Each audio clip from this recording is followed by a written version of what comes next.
One of my questions to my oncologist was, am I going to lose my hair? And he said, most likely you will. I wanted to have some control in this. And I went in the bathroom and got my husband's clippers and cut my hair and zoop, zoop, zoop. I looked myself in the mirror and I just bust out crying. And I went downstairs. My husband thought I was kidding when I told him I was going to do this. And then I went downstairs and the first thing he says, "You're beautiful." And I just cried. Extraordinary people in our community, I would say, are Positively Milwaukee. I'm excited to have you join us. PozCast. She holds a top spot in the Brewers front office, VP of Community Relations, Katina Shaw. She shares how she overcame a terrifying diagnosis and is now on a mission to help others. You know what, Katina? You have so many titles, worthy titles. I mean, mom, wife, grandma, VP of Community Relations for the Brewers. But for me, as I was learning more about you, I would say the title you really hold down is warrior, cancer survivor. Katina Shaw, thank you for sharing your journey with me. Thank you so much for having me. I'm thrilled to be here with you. So, most people know about the C word, cancer, but multiple myeloma is foreign to a lot of us. And the signs and the symptoms, though, are not. Absolutely not. Multiple myeloma is a blood cancer that's typically found in people 65 and older, but it is prevalent in the Black community. I know when I was diagnosed, I never heard of that type of cancer, honestly. I knew nothing about it, but my oncologist shared with me that it is prevalent in the Black community. I was in my mid-40s when I was diagnosed.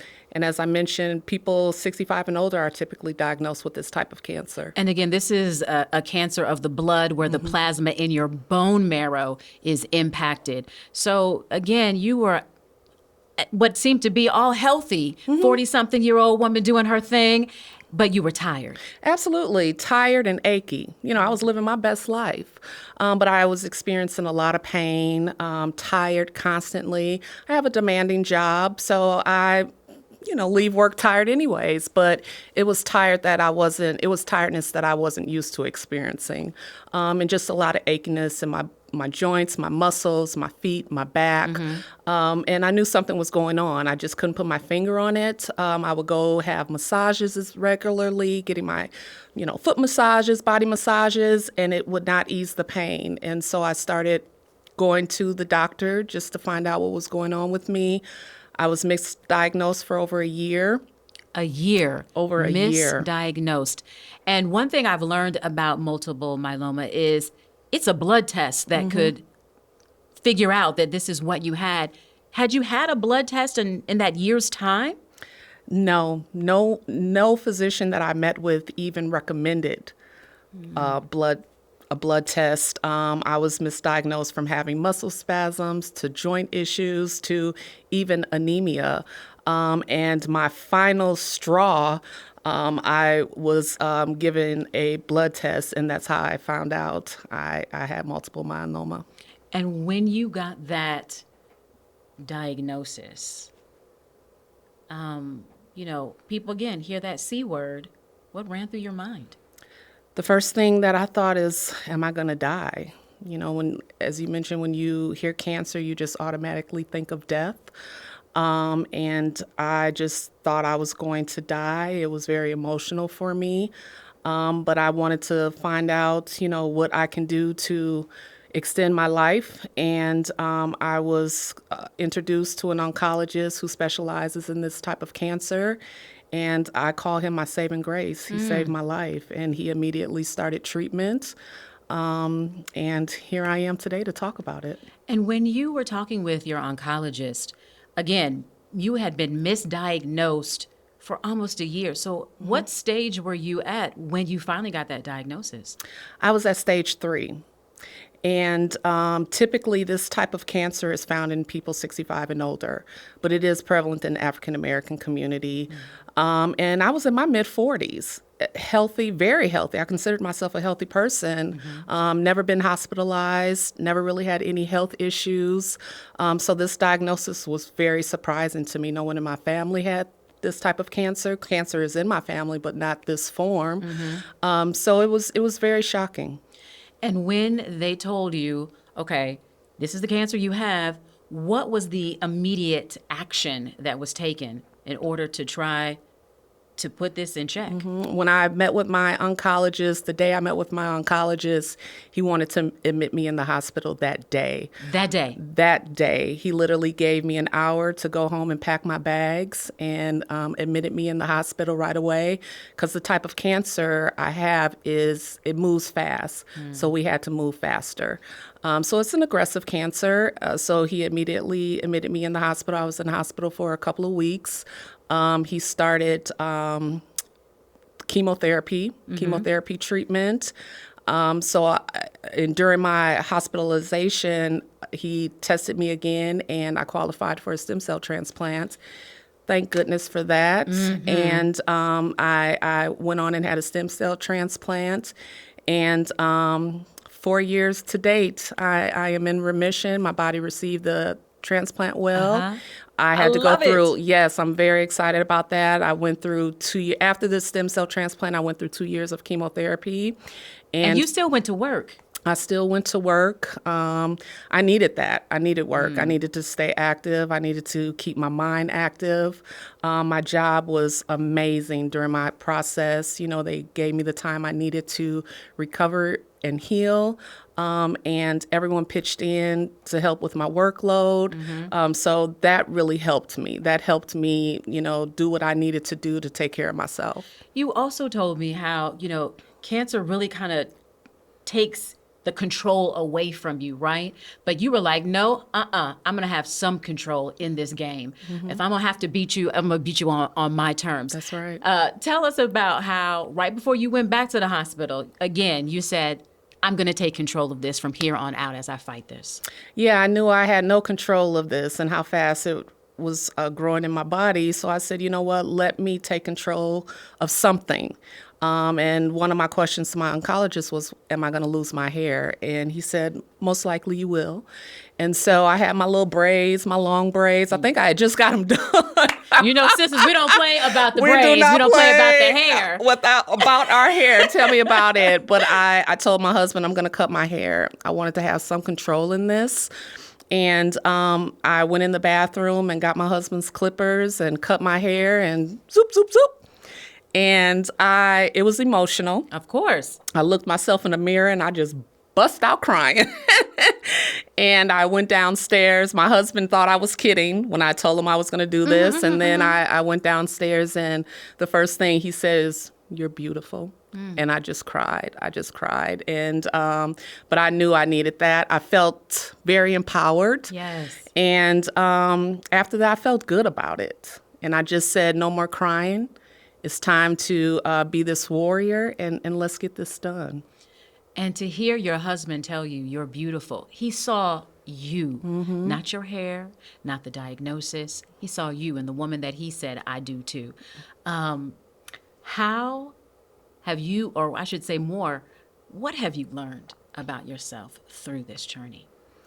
I just really know. I always considered myself a strong person, but I didn't realize how strong I really was and am. I realized I'm really resilient. There's nothing I can't do without putting my mind to it. And I just felt really proud of myself. It was not an easy process. It was very, very challenging. I wouldn't have been able to get through it without my family and my friends. They were so supportive. I had an amazing support system.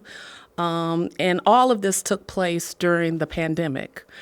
And so when the world shut down, that it was bittersweet for me, obviously, but it gave me time to really take care of myself and think about my recovery and heal without worrying about work and family and whatever else that us mothers and women think about day to day. So it really just gave me time to take care of myself and recover and prioritize my life and think about the things I was going to do differently, implement, physical activity in my life, eating more properly, and just really taking care of myself. And advocating for yourself led you down a road to advocate for others, especially when it comes to this cancer. What have you been doing in the community to really get more people aware? Yeah, my oncologist, I have to give a shout out to him. He is so amazing. I not only gained an amazing oncologist, I really found a great friend.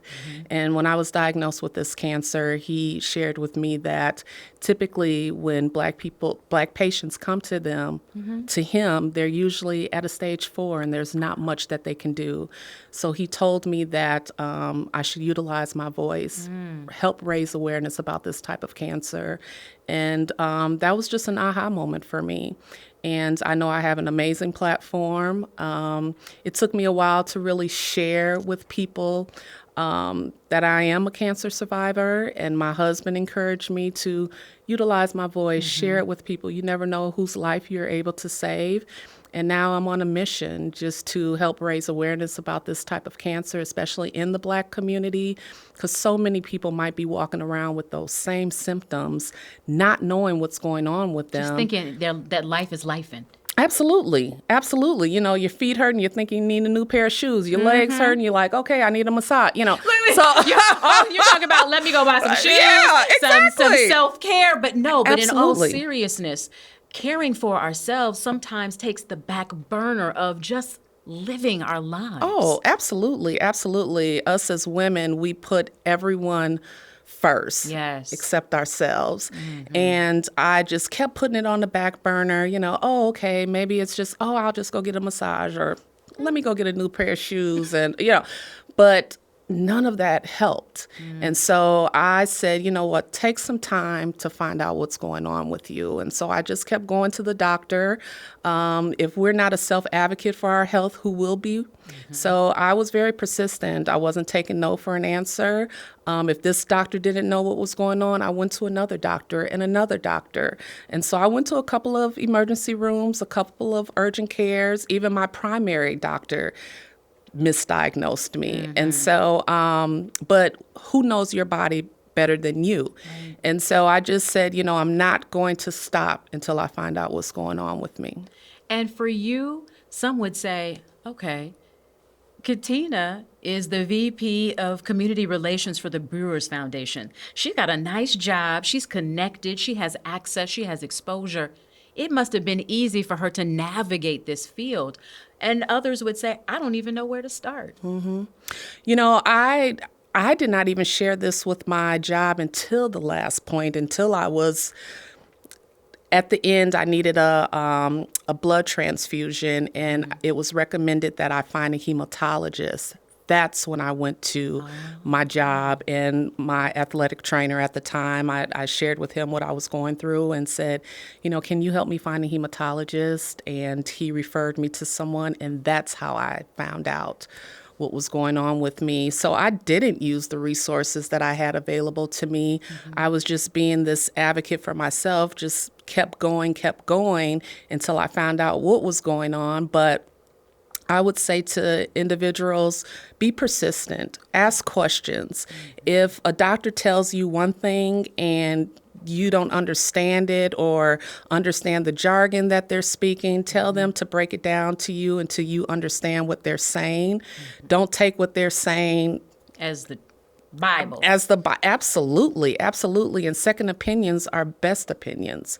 You have to be a self-advocate for your health. And it's not that we're saying don't trust doctors, but what we're saying is trust your body. Absolutely. And continue to seek the medical profession for solutions to feeling better. Absolutely. There's some amazing physicians out there.